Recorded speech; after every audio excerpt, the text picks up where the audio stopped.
Hello everyone, this is Zeeebo and welcome to this AFK journey video. So in today's AFK journey video, we're gonna run through a totally different idea of comp against Necrodrakon, because right here on screen you guys can see that Shakir and Mikola together is just shattering records right since yesterday. And for Necrodrakon as well, honestly speaking, you won't think of Shakir as well as Mikola for Necrodrakon because they're relatively immobile. So Necrodrakon ain't exactly the friendliest against them because of the multiple layers of debuff that he's gonna apply. But surprisingly, the aura stacking ability together with Lily May getting both the auras running is sufficient for us to break our own personal record. So before we begin, right, I'm just going to give a benchmark to why this team is meta, at least to my own account, by using my friend's best damage team, which is for the 8.2 build right here. So the exact same setup, but I'll be using it based on my own hero. So let's use it because I have all the units available. Okay, so this is my friend's best team comp, right? He did 48 build, but let me just run through this battle, and then right, we're going to talk about the Shakir team as well as the Mikola team that I showcased just now, which gave me my new personal best.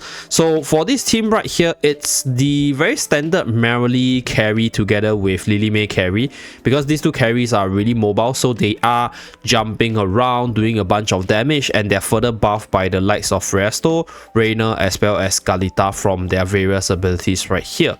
And as you guys can see, right, yeah, they hit really hard, and I should be able to hit like 44 build, 45 build, I guess. Yeah, we are starting to lose damage because yeah, we're starting to lose damage here because we started to melt. So that comp did 48 build for my friend, but only did 44 build for myself right here. And this is the damage distribution. Okay, 22 build, right, 5 build for Freyasto as well as 12 build for Marilee. So Freyasto's performance is expected because you get like damage reduction once you get debuffed, right, by the boss itself. That's why this boss is not particularly friendly against the immobile units such as Freyasto as well as Reina.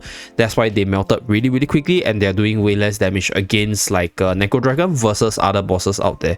So this is a pretty powerful team still, right? You can obviously use Corinne if you don't have Freyasto. You can also use Tamasia if you don't have Skalita, and then you also have this like Light Bearer with Lily May kind of combo going, which is also really strong.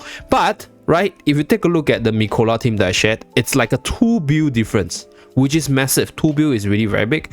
And this is my damage distribution with this team.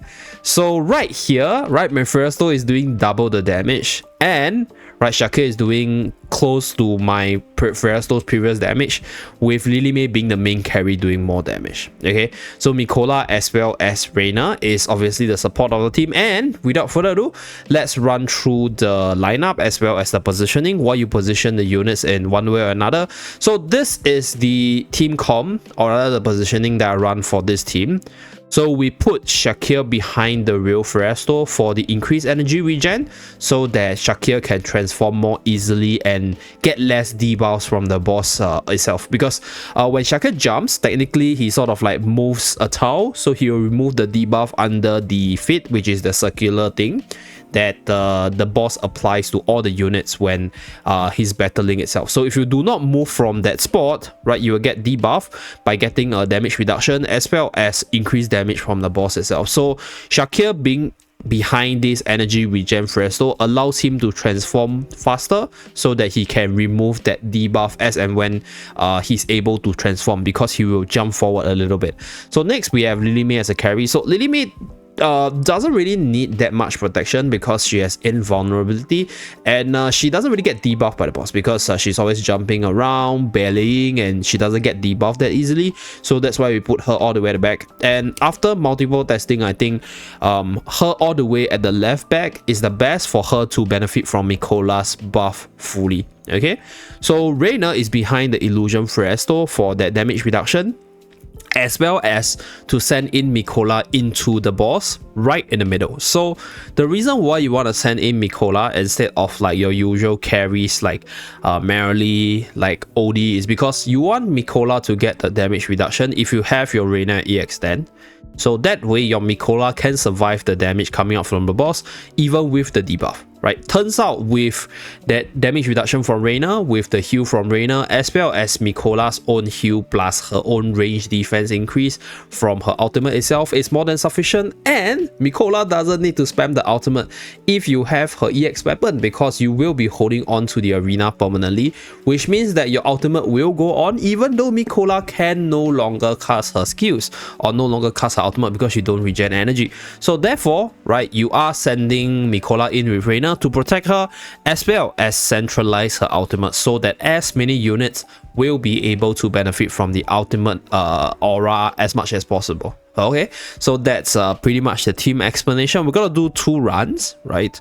One run with this exact same setup that I broke my record with, and then maybe 1 or 2 more just to optimize the positioning. So the very first one will be just showcasing the run at 1 time speed, so that you guys know what to expect or how the battle looks like. So without further ado, let's start the battle. Okay, so at the start of battle, we send Mikola right in, and as you guys can see, because we put Shakir towards the front side, Shakir is able to also centralize for Shakir to get the buff on like everyone, or mostly everyone, including Lily May as well as Mikola.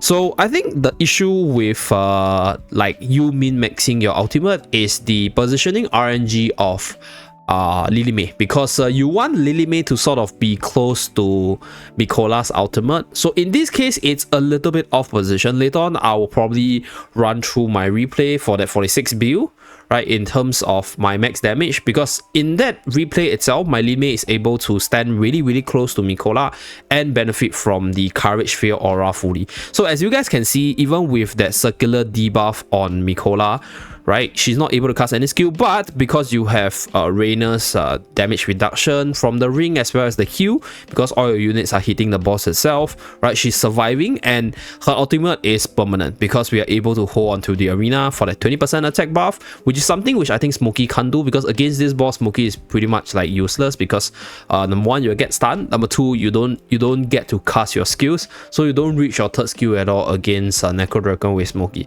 So that's where Mikola comes in and she shines when she works together with Shakir. So turns out that Shakir Lupin Aura together with our dear Mikola's range defense increase is enough to help keep Freyasto alive, for Freyasto to do damage, right, as well as survive throughout the battle.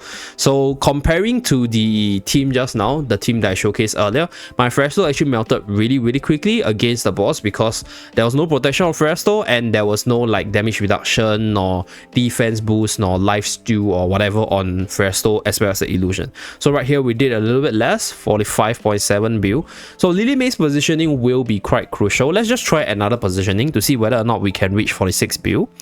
Okay, but it is already better than the previous team that I copied from my friend, which was one that uses Marilee as the main carry or the secondary carry together with Lily May, as well as the buffing from Scarletta and Reyna and Freyasto. Okay, so let's shift.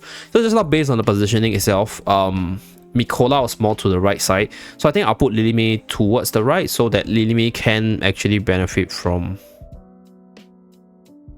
Okay, yeah, I think it's okay. Okay, so let's go with this one.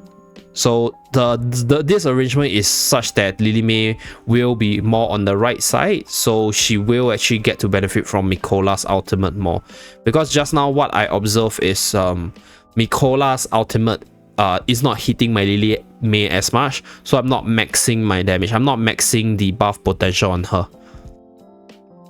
Okay, so Shakir is still really centralized, which is good, because that way most of my units except for Reyna will be able to benefit from Shakir's buff. So this team, I'll say there's a little bit of RNG as well, because how your unit runs, where they land, whether or not the aura on Mikola lands on Lily May changes things, because like Shakir as well as Freyasto seems pretty consistent in terms of their pathing as well as positioning. Reyna is not going to move too much because Reyna is going to stay at the back.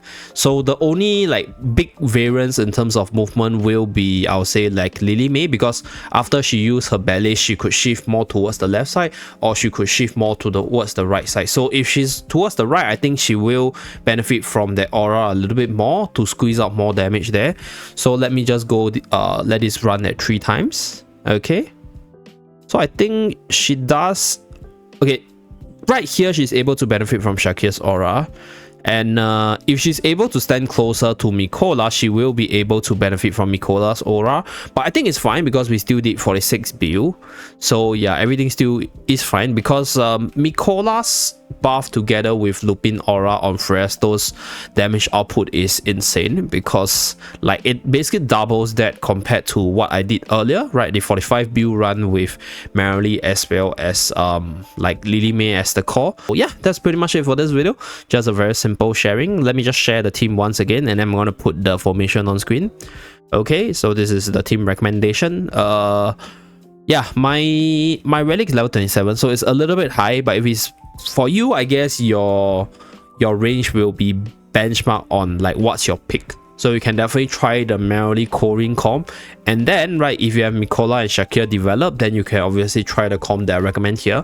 But this comp is my personal best so far in Necrodrakon, and it is quite it is quite unexpected because of the fact that there's no mobility units, or there's only like one super duper high mobility unit in the team. Okay, so that's it for this video. Thank you very much for tuning in.